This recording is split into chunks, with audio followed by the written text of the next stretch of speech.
Greetings to you. It is just about 20 minutes to the 6 o'clock hour. Welcome to today's edition of Uncensored Guyana. I am Dr. Love Prasad with you in the studio.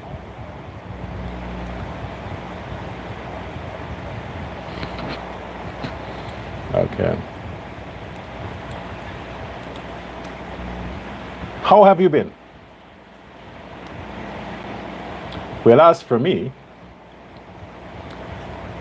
every time I am done with a live and I upload segments of the show on TikTok and Facebook, I am bombarded with abuse. I am so bombarded with abuse via messages. Some are even brazen to call me and voice their abuse. They're sending voice messages. It is so wonderful. It is a lovely, amazing thing when people can take the time just to push their hatred because they don't like what you say. I welcome it. I mean, I resist it, but I welcome it. It is not my intention to have people hate me. All the things I am saying, it is for person to have some introspection, for person to have the opportunity to look into themselves and ask themselves the question, could he be talking to me? The Afro-Guyanese, could Dr. Love be talking to me? Why am I offended by what he's saying? When he calls the people niggas and thugs and bitches and hoes, why am I offended? Is he talking to me? Am I a nigger? Am I a thug? Am I a bitch? Am I a whore? Those are the self-questions that you ask to yourself. How can you justify your hatred for me? The only people who hate the police are criminals. Law-abiding citizens would never stone the police. They would never curse the police. They would never protest against the police. The people who hate the police, even though the police look like them, are people who benefit from crime. People who themselves are a part of criminal activities. Robbers, murderers, people who are hiding from the law, people who are corrupt, confused. Those people don't want the police around. And unfortunately, it just happened that in Guyana, the large population of criminals are the black people. Hence, whenever there's a situation where it is touted police brutality, extrajudicial killings, the people who come out largely in their hundreds in protests like those are the black people from the ghettos. So again, if you, an Afro-Guyanese, stands with law and order, you are decent, you are hardworking, you are a family person, you are a neighbor person, a neighborhood person, you subscribe towards what is right, religious-minded individual, then why are you offended by what I say? I'm not talking to you. You should ask the question, and a matter of fact, you should be happy. You should be happy that somebody like me comes on this platform before a global stage and call out Africans for their stupidity. You should be happy because you're not doing it. As an Afro-Guyanese, you are not doing it. You may have some kind of fear. You may be protecting yourself from criticism, or you may have some secrets, some criminal background yourself, that if you come out and speak out against what your kind is doing, they may turn four fingers back at you and say, hey, you used to be a thief when you were young. You used to be a weak, easy girl in school. All the boys would just get a ride. Who are you to talk about anything? If you are in that category, I can understand why you're shutting up.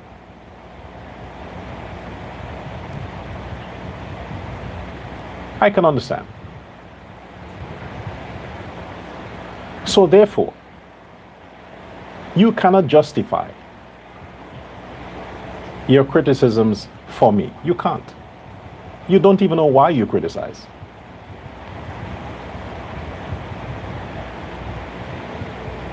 But thanks for the attention that you folks are giving me. I appreciate it. It's good to know that you're watching. But I'll repeat what I said. It doesn't matter who assumes the leadership of the PNC. I will never, ever, not in this lifetime, for no amount of money would I ever endorse, campaign with and for, be a part of the PNC. It will never happen. So stop begging. Now you're begging me. Stop doing it. It wouldn't happen. I'm not interested. Okay? I've said this so many times, but you people are still coming with all different kind of approaches. It wouldn't happen. I am standing with the winning team. The winning team is the PPP. The PPP has never lost an election. Never. Not since the foundation of Guyana. They have never lost an election. Burnham happened to get into his position through rigging, massacre, terrorism, and with the help of foreign interest, because they were saying Chedi is a communist. But Burnham never won an election free and fair. He never did. All the elections that saw Burnham in office was rigged. How the hell can you be a part of a group that is 30% at the time, but you secure 70% of the votes? How does that work? You are terrorizing one section of the society, but when there's an election, you claim that that same section that you terrorize voted for you. How does that happen? You see where Nigel Hughes gets his mathematical skill from? When he says 30 is greater than 33. You see where he get it from? They're delusional. So the PPP never lost an election. Now you're seeing it. The PNC gained inroads, not because they won by a majority, because they rigged the majority. So now, Guyana, all 10 administrative regions, the entire population of Guyana, arrived at the conclusion that this is not a game. The future of Guyana is not a game to play with. This is not about winners and losers. This is about, we had the opportunity before, we took it for granted. We thought that we are protected. We thought that the PPP will never lose. We never lose, we never lost. But a lot of the Guyanese remained home in 2020 because they thought, we have the majority anyway, so if I don't go, what's the big deal? And there were thousands of people who sustained that thought on Elections Day 2020. Thousands of people. Because they thought, we have it. I don't need to show up. 2015 was even worse. They were misled by the numbers they see always coming out at campaign rallies. They were deceived by that. And the same people who came out in their numbers on the campaign rally 2015 and 2020, a lot of them thought to themselves, what difference would my one vote make? We already have the elections. We won already. Look how many of us are there. The sad thing was, it was not only that one person who thought they're the only ones thinking like that was thinking about it. There were literally thousands of people who thought the same thing on Elections Day. Too lazy. They're leaving that for somebody else. They want their brother in the PPP to solve that issue with voting, while they stay home to join in the celebration, even though they did not partake in the fight. And what happened in 2015? What happened? PNC was declared the winner by majority seats because their people came out. They didn't stay home and thought, oh, we have the majority. No. Their people saw the difference with crowds and they thought to themselves, no. At the campaign rally of the PNC, the crowds were small. Those who were home and thought they'd be lazy on Elections Day, they thought, I didn't go to the campaign rally, but I'm going to go and vote. So while the PPP person went out on the campaign rally to gyrate and have fun and show support, is good. That is good. But like I said before, what is even greater is to get up your lazy ass on September 1st and go out and vote. Because nobody's going to vote for you. You have to vote for yourself. Don't depend on the thousands of people you see in the rally to vote for you. They're going to vote for themselves. You have to go and vote for yourself. Get off the couch. Get off the phone. You cannot vote electronically. You cannot vote via TikTok. You cannot vote via Facebook Live or commenting on Facebook. That's not voting. To vote, you have to leave your home on Elections Day, go to the polling place, a place in your area, stand in the line if you have to. Please. If you have to stand in line for 1 hour to put your vote, you're complaining about that? So it's okay for you to stand in line for 3 hours to collect your cash grant. It's okay for a lot of you to go out and protest without a reason for hours in the sun and the rain, but you can't show your party that quality of loyalty to go out on elections day and stand for a few hours just to vote. It's once every 5 years. One every 5 years. One time. When you go to all these shows with all these ghetto lowlifes, you stand there in that park for hours amongst total strangers who don't give a darn about you. For hours. Wee hours in the morning, 2, 3, 4 o'clock, when you should be home sleeping, you're out gyrating, risking your life and your safety to dance to music you can download on your phone, play on the YouTube and dance in your house. And you can't go out on elections day in the morning time when the place is bright, when you're safe, and stand for a few minutes to vote for the party you know is our only choice. Learn from the past. I want to repeat what I'm saying.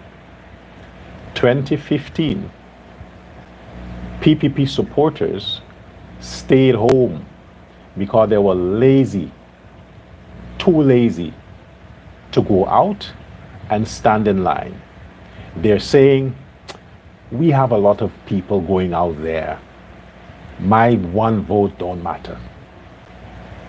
Yeah, you see what happened? You saw what happened. It mattered. 2020, you did the same shit. Same thing you did. You saw what almost happened again? Yeah. My point exactly. So when you keep taking life for granted, and on elections day, you calm down, you're not emotionally excited like going to a campaign rally. Yeah, going to vote is boring, I get it. But you are risking 5 years of happiness. If you think it's boring to go out and stand in line to vote on September 1st, 5 years of happiness. It's recent. Look back at 2015, 2020.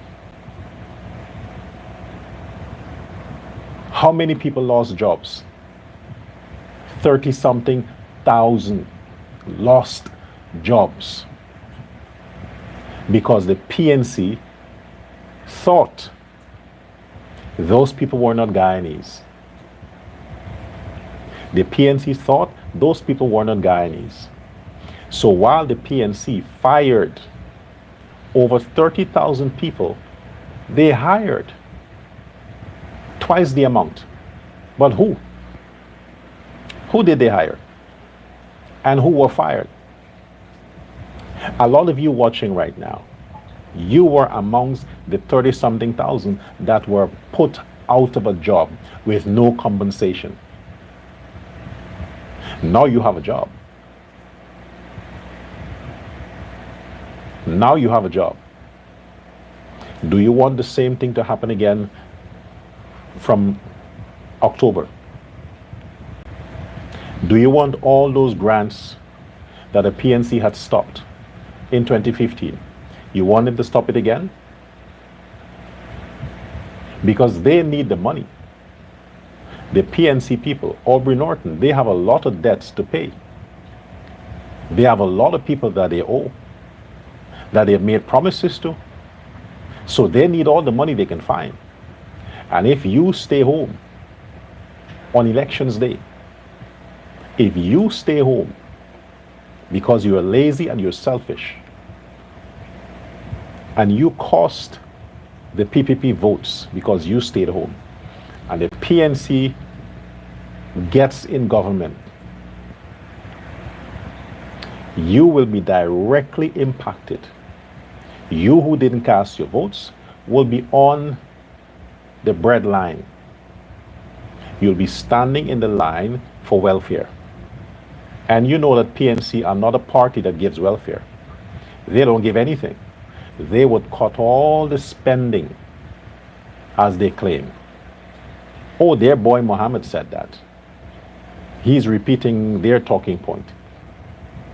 They're going to cut all the spending, social spending, so that they can keep that money to pay off their debtors. The people that they owe, they're going to cut money from you to pay their debts. That's the same thing they did in 2015, 2020. They cut all the spending that is constitutionally owed to the Guyanese people. The programs that the government must keep alive, they stopped it. And they took the money and paid their debts, personal debts. Do you want that to happen again? You want that to happen again? Stay home. Don't listen to what I said. Stay home. Don't be fooled by campaign crowds. Don't be fooled by that. The PPP is a social party. The PPP knows how to plan events. So when people come out to the PPP rallies, they know they're coming to have a good time. So thousands of people come there because they're safe and they'll have a fun time. They know the PPP is about fun, safety, and things like that. So you may compare the size of our rallies as against the 2 people that may show up at AFC and the 10 people that may show up at PNC rallies. And you may think, we don't have to worry. They don't have people going to the rally. That can be very, very deceiving. Very deceiving. Because on elections day, all them PNC people who didn't show up at the rally will show up at the ballot box to vote. And when you're home, it might be too late. So don't get all too excited by the crowds that go out to the rallies. That's a part of the society. Elections day, get up, get out, and vote. That's what you do.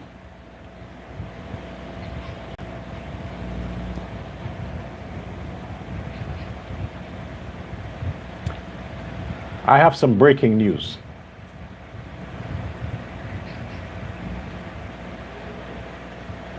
Oh, it's not fake news. What? Because I'm a PPP, it means that I don't have sources in the other parties? Yes, everybody has sources everywhere. I have informants in the PNC, in the PPP, and in the AFC. I have informants everywhere who gives and sends information to me. Some information I don't bother with because I don't want them to circulate to make these people more popular. But this bit of information, I couldn't say I don't see it, I didn't see it coming. I have seen it coming. But they were just prolonging it because of ego, because of shame, because of being embarrassed. You understand? You know, men with their old ego and pride, and it's like they don't want to accept it's over when it's over. It's like a woman telling the man, I don't want you. He don't listen.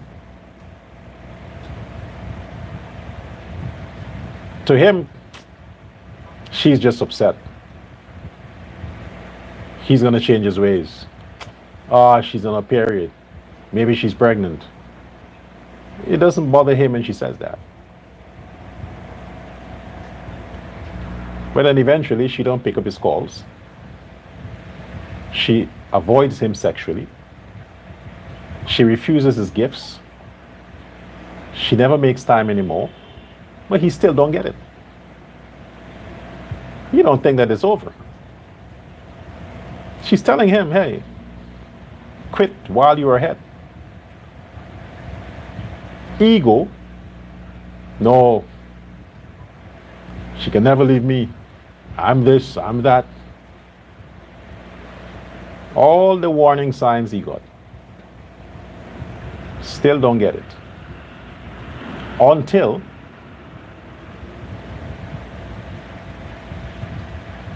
two things happen. He shows up and she's not there, or he shows up and another man is there. Then he gets it. Then he wants a confrontation. Then he wants to fight.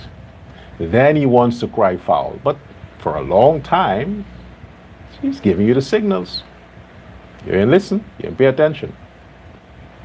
So the AFC, for a long time, their supporters were giving them the signal. We don't want you anymore. You are a failure. You were in government in 2015, 2020, and you did nothing for your own supporters, for your own kind, nothing. All that happened is that your wives got rich. That's what happened. Your side chick and your wives, they got rich in 2050, 2020. They opened businesses, they built this, they built that, they flew all over the world. That's all that happened. But the people who put them there got nothing.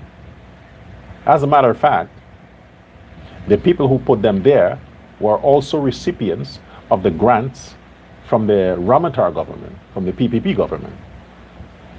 So when the AFC came into power with the PNC, their own supporters were deprived of the social programs that the PPP government had consistently continued in every PPP regime. So all the selfish, brutal tactics of the AFC, they thought that they were only affecting Indians or Indo-Guyanese. No. The people who benefited the most from government programs are Afro-Guyanese. So when you stop those programs, who do you think is affected? Directly affected. Afro-Guyanese. So they taught them a lesson to say, hey, we know what you did in 2015, 2020. We suffered under you. We saw your wives getting rich. We saw your girlfriends driving Prado and big houses, and we saw all of that. And we were waiting for a chance to show you, never again. We're done. We are moving on. They still didn't get it. Comrade Ramdatan, he saw the writings on the wall a long time. He did not want to face public humiliation. What did he do? He don't want to run for the shaman anymore. Oh, I mean, who doesn't want an opportunity to be president? Kemaraj is going to step away from the opportunity of being the chairman of the party, consequently the presidential candidate. No, he didn't just do it because he's a selfless man. No, he did it because he saw the writings on the wall. He saw the writings on the wall. He knew that this party is finished. He knew that they're done. So he all the juice is finished. All the milk is dried up. There's no longer any gold there. I don't need to hang around. Give them blacks, let them fight amongst themselves for the crumbs of the AFC. Clever guy. And then the other one, He listened to Kemraj. And he thought, I'm not contesting for the leadership. Nigel, you can have it. Even the other guy, what's his name again? I don't memorize the names because it's not important. He refused to contest for the chairman, the leadership of the party. He's like, what is there to fight for? What is the AFC? Where is the demographics? What kind of constituents they have? They have nowhere. They have nothing. So he just thought, Nigel, you can have it. Go ahead, have it. He didn't contest it. And still, hard head Nigel, well, he's a lawyer, so that's what lawyers are. They're determined. They believe, I still have some hope. Keep fighting, keep fighting. No, Nigel, it doesn't work like that. When it's done, it's done. You should have listened to your buddies. Aubrey Norton saw that too. This is why Aubrey Norton thought to himself, I don't give a shit if you're better looking, Nigel. I don't care. You don't have a party. You're done. Exist anymore on paper. But in terms of population, you guys are not relevant. So why should we be discussing anything? You should just dissolve the party and come and join the PNC. This is why Aubrey Norton was so persistent and stubborn in his position. You don't have anything there, Nigel. What party are you talking about? What AFC? You were done in 2015, 2020. Finished. He still didn't listen. So he thought, you know what? I can do bad all by myself. He's going to fight the case as a single lawyer. So based on the sources inside that leaked certain information to me, Nigel Hughes is having some health issues from stress. Stress related to the fact that his party is dead and he's trying to resurrect it, but it's not reviving. It's done. It's done. He is saving face. He's afraid, he's ashamed, he's embarrassed to notify GECOM that they're going to withdraw from the elections. He's embarrassed about it. There are people within the party, within the executive, that's telling him, let's pass this one. We're done. The party needs to take a break, and but he still wants to. He's still, because he's embarrassed. He's ashamed. He's embarrassed. Why? Because he is the leader. That's why. According to my sources, he said, never is he going to quit to Azruddin Muhammad. Yeah, he will never do that. He said some other nasty things, but I can't repeat it. He is not willing to quit because of Azruddin Muhammad. He is claiming, Nigel Hughes is claiming, that the illusion of his supporters going with Win is just because this man is paying them, just because they're going to because they're quote unquote hungry belly black people. That's what he said. But on elections day, they're going to vote for AFC and not Win. But the people are telling him it's not true. This is not about money. The party is dead a long time. Nobody is interested in the AFC. It has lost its momentum. The AFC started because of the dissatisfaction with the PNC.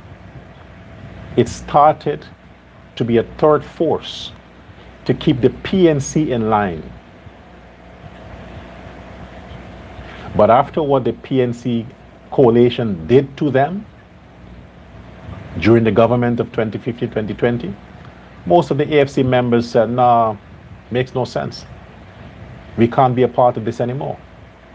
So they pulled out of the party and joined the PPP. The hardcore ones that were there are there because the PNC told them to stay in the AFC, just to keep them there so that nobody else takes their place. And even those hardcore ones that stayed within the AFC, they realized that it's a waste of time. Nothing is happening in that camp.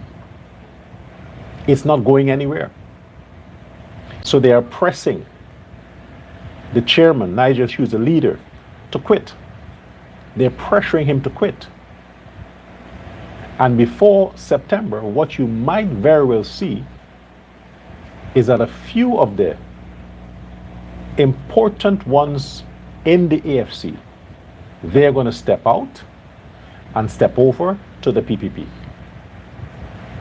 That's what you will see before September. They're going to dismantle the AFC before September 1st. They will be forced to close their election bid, to withdraw it. They're not going to contest September 1st. The AFC is going to quit. The writing has been on the wall. The writing has been on the wall for a while now. Nigel Hughes needs to change his lenses for his glasses so he can read the script on the wall. It is telling him to quit now. Stop wasting money and wasting time going around the place pretending that you're holding a campaign meeting, but the camera can't show the crowd. You can't see the crowd. You just focus on you.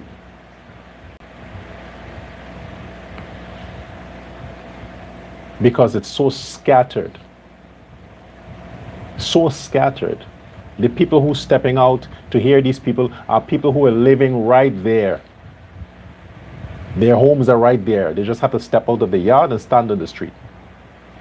They're not leaving villages and coming how many kilometers to their meetings. No. If they have a meeting in Sophia, in a certain street, the people you see standing there, they live in that street. They're not coming from West Coast or East Coast, no. They live right there. And still, that lunatic is not reading the signs. He's not reading the neighborhood. The neighborhood is saying to Nigel Hughes, quit. You lost. Blame Muhammad. But you can't blame Muhammad. He just came up 3 months ago. You were finished a long time. You were finished a long time, so he's not responsible. He just happened to replace you as the third force. Because you helped push the fake news that the government has something against Muhammad. You and Nigel Hughes, you're one of the person who say, welcome the guy, let him join, let him this. You did it. Now watch what happened. Look what happened. You should have let the government do its job and jail Muhammad. Then you still would have had a chance to maybe get 1 or 2 seats. Now he's taking all from you. Because of your mouth, you talk too much. You should have shut up and go defend them criminals that you usually defend. Now you can't defend your own campaign. You're bringing up old story about corruption. Is that all you can pick on, Nigel? That's all you can pick on? You forget that people have information about you and your camp. You're forgetting that, right? You're accusing the PPP of corruption. What happened under your government? You can't scrub the internet of that. It's right there. Just got to Google. Nigel Hughes / corruption. And the whole file is there. And your comrades. So you talk about Guyana makes 1 billion plus per day in oil revenue. That's what your mind is fixed on. You and Norton, you're obsessed with oil revenue. You're obsessed. You're fantasizing about that. It's like a virgin. You're fantasizing over this money. That's all you think about. This is why you destroyed the government, the country in 2015, 2020. Because you're never interested in diversification. That's why you closed down the sugar estates. That's why you destroyed the rice industry, the agriculture sector. You destroyed those areas because you have no interest in self-sustenance. You have no vision, no ability to boost the country's internal economy. Your obsession is oil. Guyana has many other sources of income. Guyana has many other sources of income. Do you hear the Ali government only talking about oil? Since when you hear Ali or Jagdeo only talking about oil? The only thing you hear when Ali and Jagdeo talking, they said oil is only 30% of the budget. But based on this mentality of Norton and Nigel Hughes, it's like oil is 100%.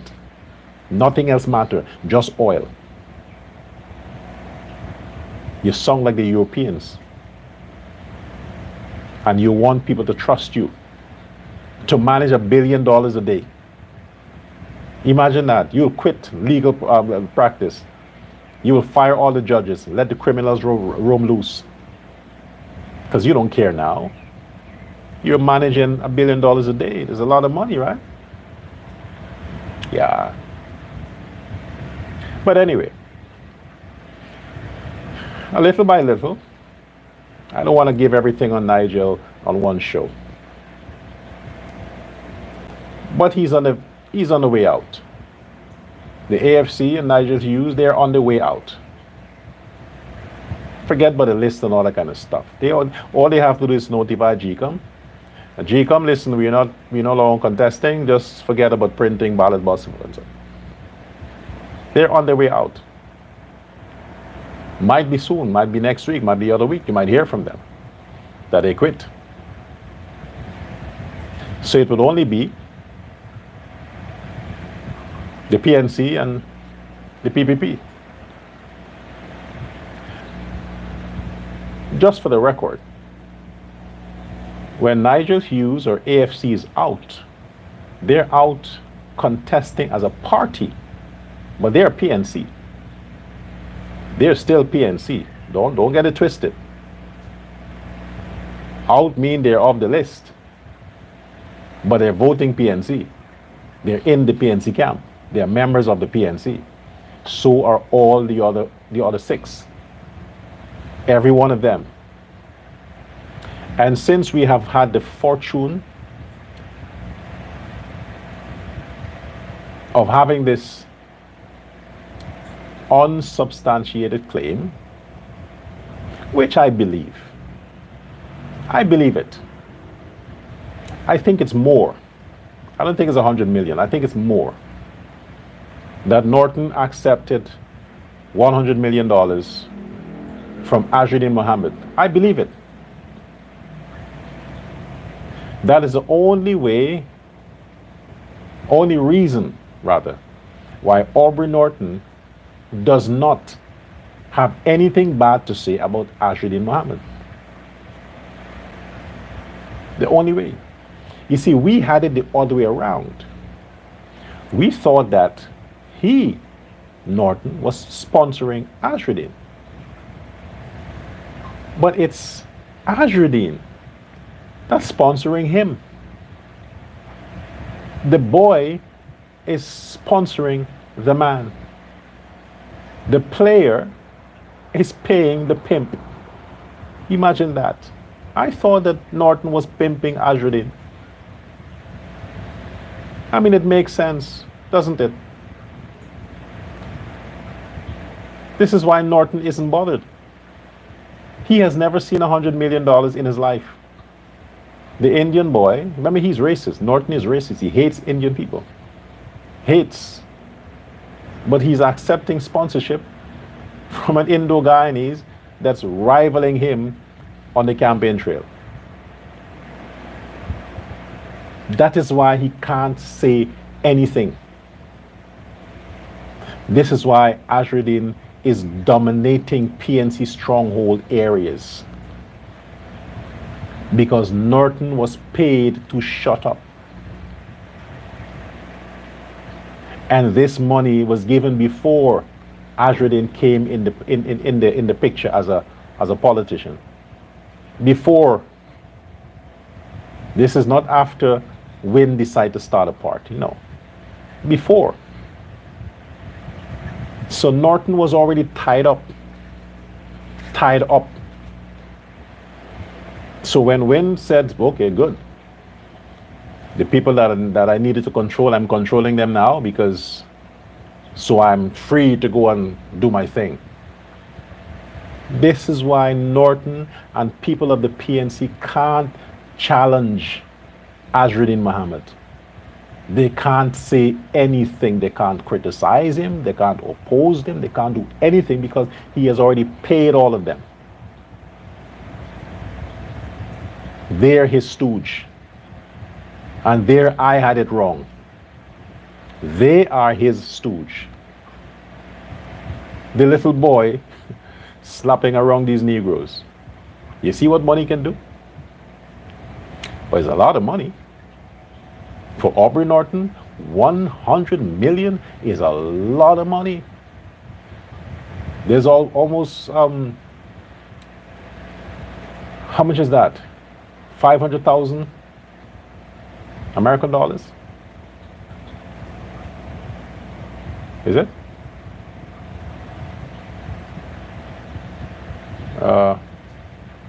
Oh, no, not 500. It's 400 or something. Help me out here. What's the exchange? 100 million Ghana dollars is how much American dollars? How much US dollars? I'm not familiar with the exchange rate there, so somebody can help me out here. But that's how much the guy get. But Norton, you're greedy. You're telling me you got all that money and you still couldn't go and fix your teeth? You still couldn't go and visit the dentist? I mean, that growth that you have, you're telling Jagdeo about his bald head.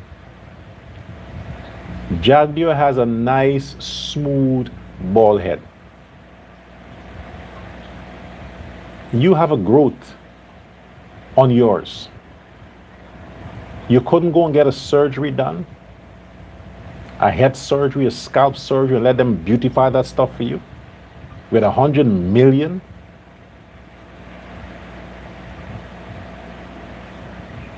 Really, Norton? And somebody's saying here that you also have Indo-Guyanese relatives? Then how can you justify your racism? You have Indo-Guyanese in your family, and you're a racist. The people who are sponsoring the PNC are Indo-Guyanese. Look at Azruddin Mohammed. $100 million they gave you.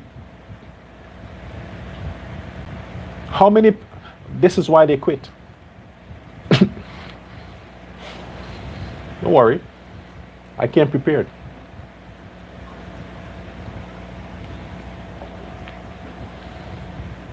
I came prepared. I know when I start calling your name, something will. I came prepared. This is why Amanza and this other woman, Brooms, this is why they quit. Because they learned about the money you got. You didn't share it. You want it for yourself. They're leaking all this information to your supporters. You see why they're not showing up at your rally? because they're sitting back and they're seeing that, look, he is talking about people who are accepting money from the billionaire, and he's accepting money, but he's keeping it to himself. So the others are going for their share too. They're going to the prince of the ghetto to get their cut. Because the man paid you, Norton, you didn't share it. You didn't say, okay, $10 million, let me distribute it to the others. No. You kept it quiet, thinking that it's not going to be leaked. Mohammed himself told people. He himself would have told people. You wouldn't do it. How is it that people knew? It's because Mohammed told them. You're his bitch. He gave you 100 million. Tax-free. You get it? You're going to follow AFC pretty soon. Yeah, you'll stay in the race. We don't expect you to go. You'll stay in the race. You need that Buxton group, that Sophia's group, the Agricola group. You need those neighborhoods. You need them. They're going to vote for you, so you'll get your few seats. I know you wouldn't quit. I don't expect you to quit. Yeah, somebody says there is 475,000 American dollars. Almost $500,000 American dollars Azriddin gave to you.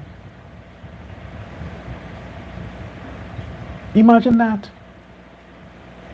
Who gives that kind of money? $500,000 American dollars. You got to shut up. And speaking of Azriddin, Vice President Jagdeo, your government has all this information that Azriddin Mohammed and his family's business defrauded the country. You know, back in the day, in the Roman era, when you cheat on your taxes, you can be hung for that, jailed, whipped, crucified. In the century of the Romans. Let's fast forward to today. Donald Trump was convicted, tax evasion. Joe Biden's son, the son of the former president, convicted on tax evasion. So many billionaires and millionaires in America are in prison. They're in jail serving years for tax evasion, for robbing the feds. In prison. Imagine a former president, Donald Trump, could have been in prison for tax issues. And another former president, Joe Biden, had to pardon his son, lest he himself face jail time for tax evasion. America. That's this year, 2025. And Vice President Jagdeo, you have all the information. Your government, your Inland Revenue Department has all the information that Azriddin Mohammed and his family knowingly, fraudulently cheated over 11 billion in tax revenue. Over $11 billion. And you, according to you, Jagdeo, this doesn't include the Lamborghini tax fraud, the 400 plus million, and the other tax issues. 11 billion. You have the information there. And all you can do is to come on the campaign trail and talk about it. When you have Americans, the great America, politicians, businessmen, defrauded the IRS far less, far less, below 100,000 American dollars, far less. Powerful men in America, congressmen, senators, they defrauded, they cheated far less in taxes, and they are in prison, arrested and jailed for that. They're finished, their career over. They're barred from running for office, they're blocked from everything. And you have that information about Azriddin Muhammad long before he decided to enter politics, and you let him walk free? Let the courts, you give him a chance to take a lawyer? He got bail for 200-something thousand Ghana dollars.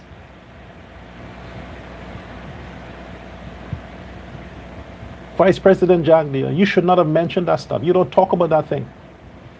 It makes you look bad. It really makes you look very weak. You are the king. And the man who is giving you a headache on the campaign trail is a criminal. And you have all the evidence to go arrest him, put him in jail. But you can't. Why? Why is it that your hands are tied also? Why? That you can't touch Azriddin Muhammad? Why? He's not an American citizen. He's not a spy. Maybe he's a Russian spy.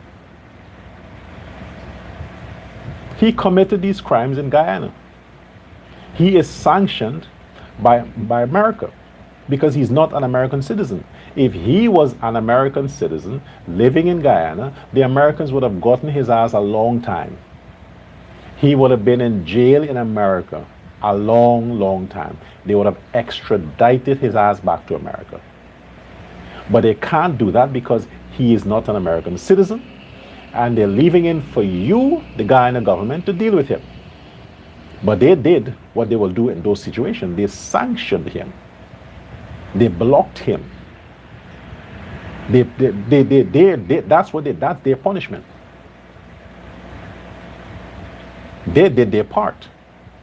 You have now the information to do your part as a government, a part of the judicial system. You're fighting about GECOM this and GECOM that, and Attorney General Nandalal talking about winning some case with individuals running as independents in an election. Who cares about that? You have the biggest threat to modern Guyana's democracy. The biggest threat, Azriddin Muhammad. You have the biggest threat, brother. And you have all the evidence you need to go get the man. And that's not important to you. President Ali, you're shouting your voice out as if you want to go yourself and hold this guy and just... What is stopping you, President Ali, from directing your Justice Department? It's no witch hunt. You are delivering justice to the people of Guyana, real justice. What is stopping you from going out and dealing with this Azriddin guy? What? What does he have on you? Because no matter how much you scream and you shout and you whatever on stage, the fact of the matter is, Azriddin Muhammad is a criminal. Okay? And a criminal who's running for office, who is declaring and who's telling you to your face, Irfan, that he's going to win the election. He says, when I win, this is what I'll do. He is telling you that.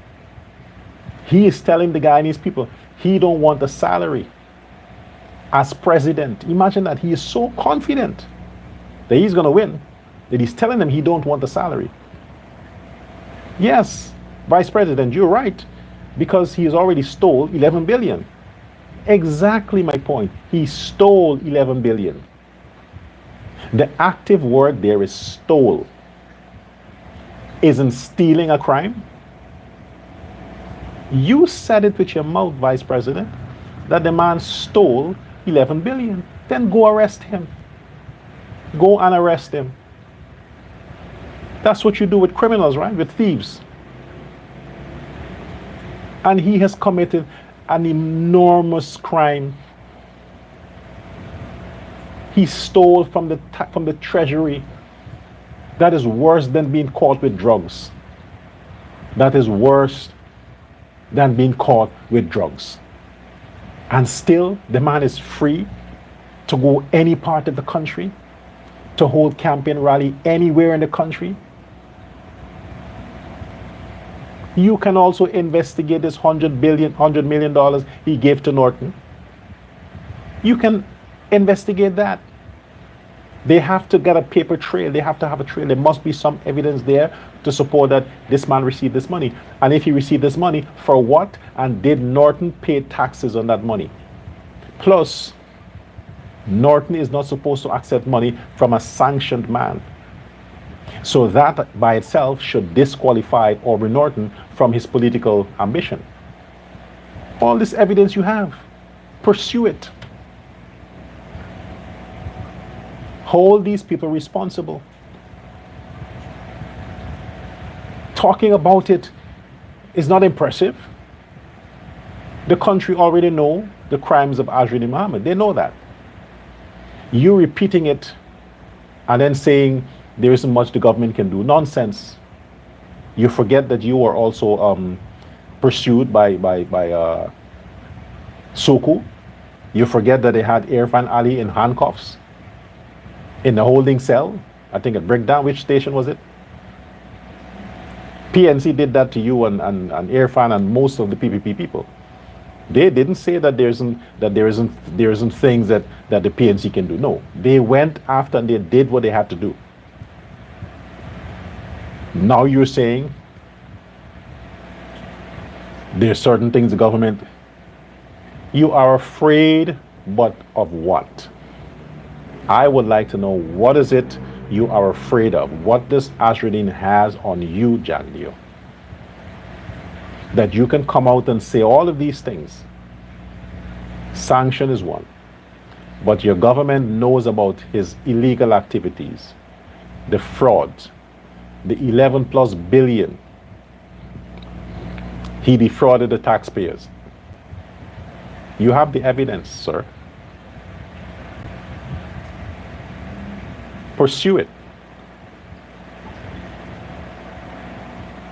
You wait too long, it is too late. Then you may very well have to bargain with Azrin, and then he would say, well, write off all the debts. Write off all the debts. Then that is what you have to do. But then you will betray the Guyanese people. Because Azrin Mohammed is already, as he says, a billionaire. And as you confirmed it, he is a billionaire. Because if he can defraud the Inland Revenue Department of $11 billion, that meant he had to be a billionaire to have that kind of resources to defraud the government. So Azrin is not lying, he's a billionaire. But he robbed the government 11 billion.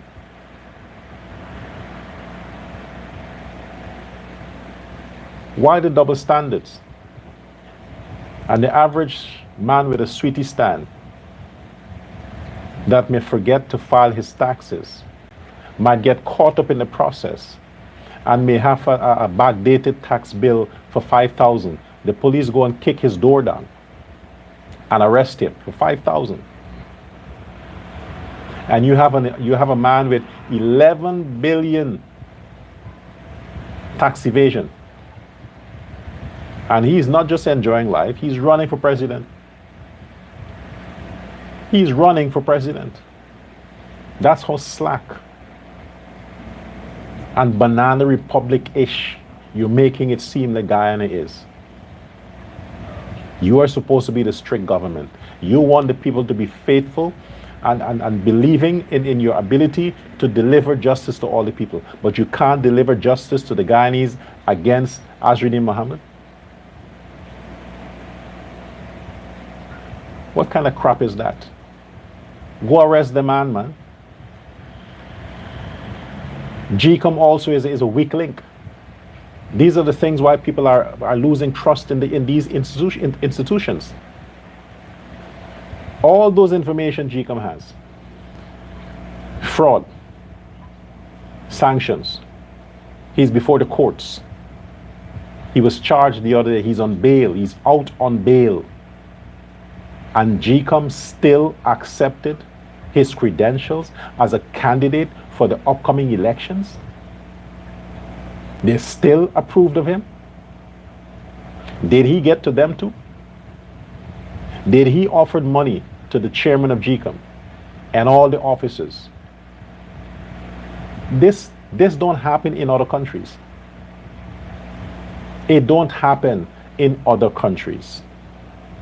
No country, only Guyana.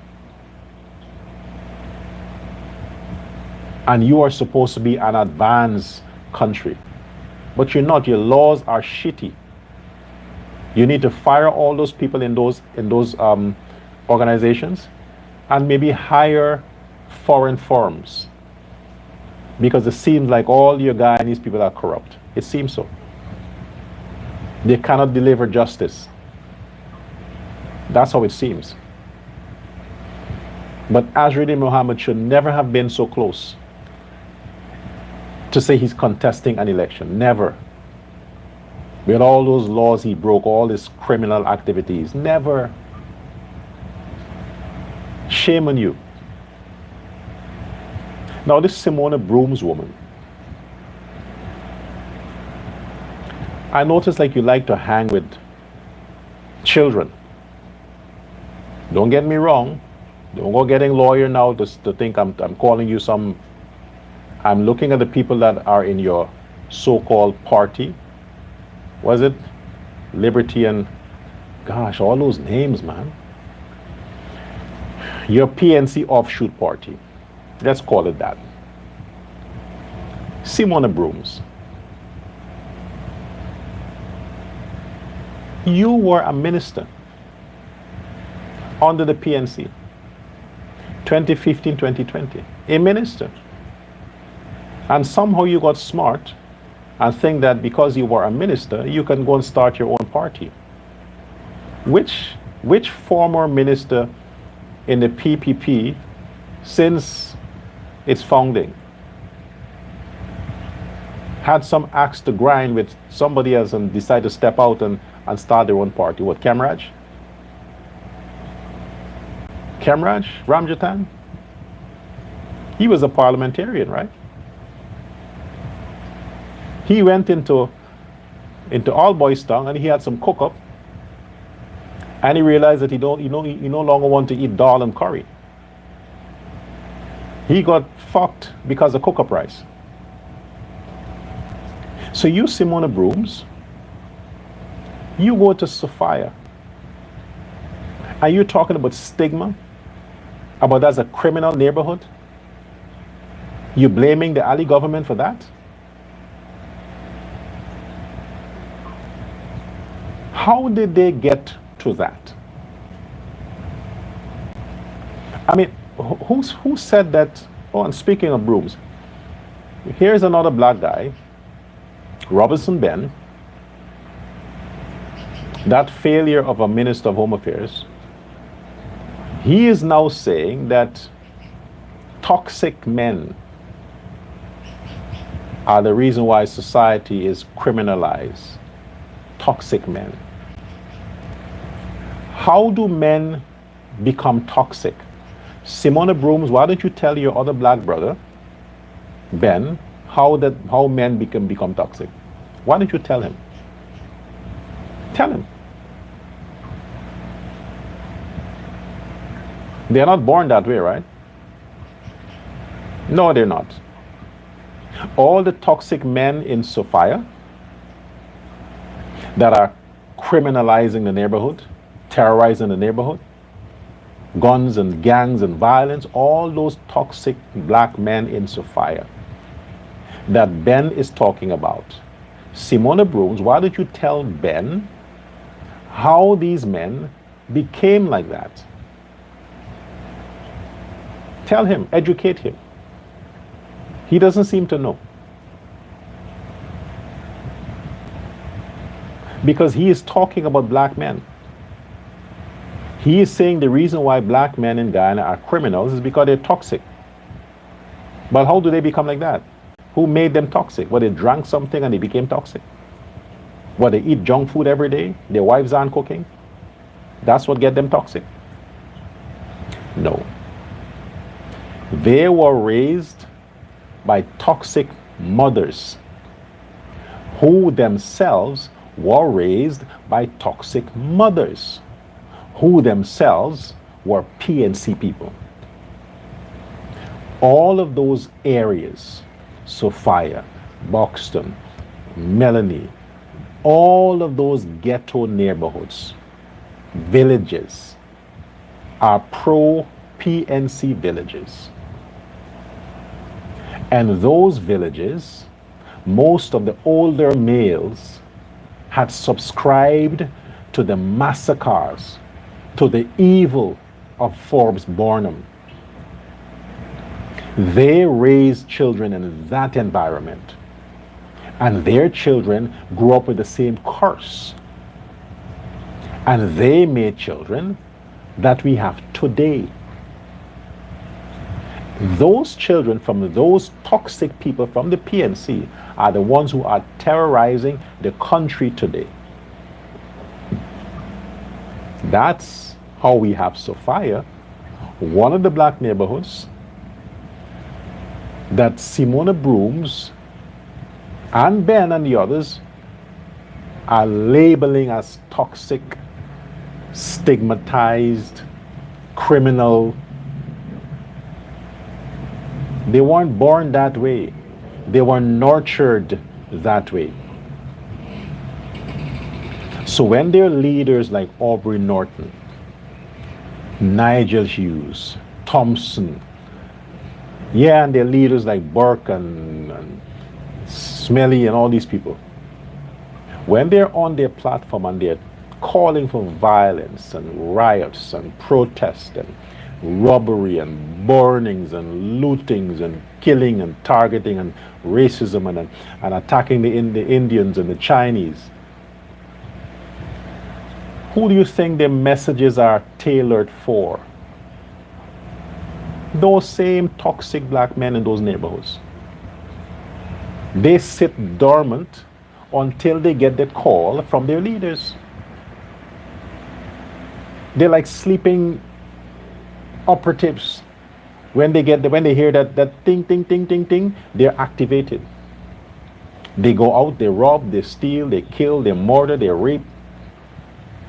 But they need a trigger. There's a trigger that gets them to do that. Where does the trigger come from? Simona Brooms, your camp. From your camp, PNC.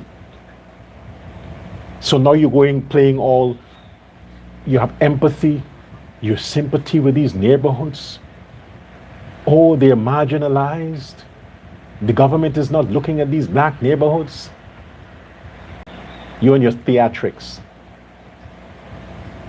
Yet you, a grown woman, surround yourself with a bunch of amateurs and they have to speak for you. You're putting these same kids that you claim to love through this embarrassment early in their lives, going around trying to convince people, and when you try to approach them to speak, they don't know what the fuck they're saying. This is what traumatizes them. And when they get frustrated and angry, they can't get to you. They pick on the other blacks in the neighborhoods. That's how they become toxic. Because of weak, selfish, failure for leaders like you, Brooms. Like you. If you had cared so much about those Negroes, you were a minister, what have you done for them?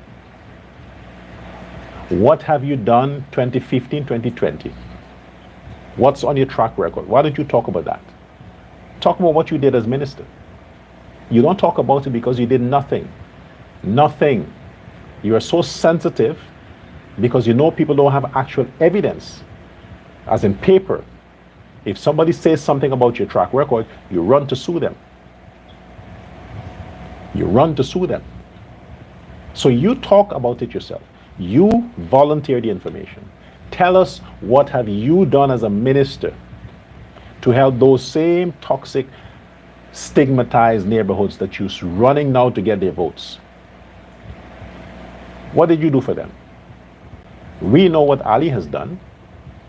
Those neighborhoods know what Ali has done for them. What the Ministry of Public Works is doing for them. What did your government do for them? Simona Brooms. What? Absolutely nothing. So the best you can do, instead of going out and pretending, and try to wear clothes that fit. Simona Brooms, embrace that you are a plus size individual. Wear clothes that fits you. It looks better. If you want to be skinny, go to the gym. Go on diet. Then wear the size for those kinds of people. But don't be a plus size and you want to wear small or medium. It's embarrassing. Go to the gym. If not, wear your body size. Be a lady. It's nice when you can embrace your plus size, you know, go to the store, buy a plus size, you know, do those kinds of stuff, man. You don't see, look at your leader. Look at Aubrey Norton, look at your leader. He don't bother to put on makeup on camera. He knows it's a waste of time. Have you ever seen that man in the shirt and tie?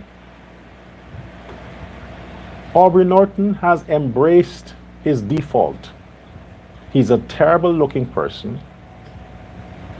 He's extremely ugly. And he doesn't even bother to tell people, hey, put on some makeup before I get in the camera. You know what, fuck it. He embraces who he is. That's it. He's tried to promote his talent. He's saying, you know, don't get it twisted. I may not be, you know, Irfan Ali, but I'm smart. You know, I have talent. He's forgetting that people want to see who's bringing the talent. The talent got to accompany the person. So he wants you to look past his hideous personality to see his talent. No, Norton, it don't work like that. You have to be able to get an audience. So Brooms, look at your boss. He understands who he is. He knows his shortcomings. Why don't you do the same thing and stop pretending? You should quit too. Follow the AFC and quit. I mean, come on, stop abusing those young people. They should be in school or home doing their homework. They're walking around all over the place and making a fool of themselves. It's an embarrassment. You should be ashamed of that. Go with your own kids, your brothers and your sisters, your cousins and your nieces. Take them with you. So when you lose, it's the family lost. Don't bring other people's children into that stuff, man. You can't pay them. They have to volunteer that. You see why they're running to Azruddin? At least he's paying them. You want him to do it for free. When you were a minister driving around with your big fancy vehicle and you want red carpet, you didn't know them then. Now you're walking around like a loser. You want people to feel sorry for you. Oh my gosh, she's a black woman. Let's feel sorry for her. Let us have some sympathy for Ms. Brooms because she's a sister. No, she wasn't a sister when she was a minister. She was a pompous, arrogant. Now she's a sister because she needs vote so she can earn some more money. And you dumbasses that are poor and lonely, you want to help this woman who has money get more money. No. I'm saying no. Don't help Aubrey Norton. Don't help Brooms.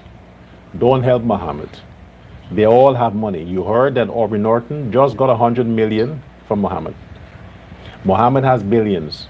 According to Jagdeo, he stole 11 billion. And he got hundreds of billions. Simona Brooms, she has millions. All of these people, they have money. You voting for them is just going to help them to get more money.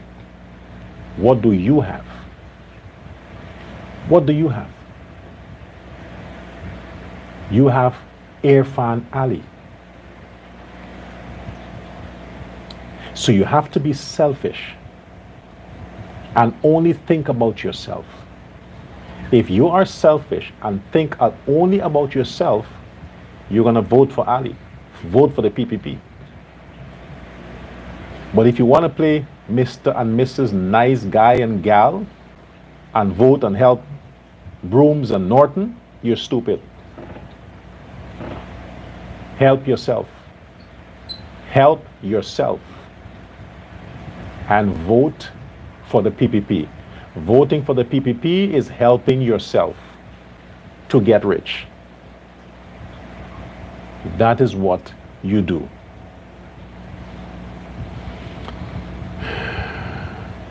Thanks for your time. Join me again on the next live. And to all the lovely people, yes,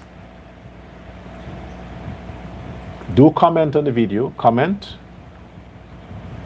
Let me read your comments later. And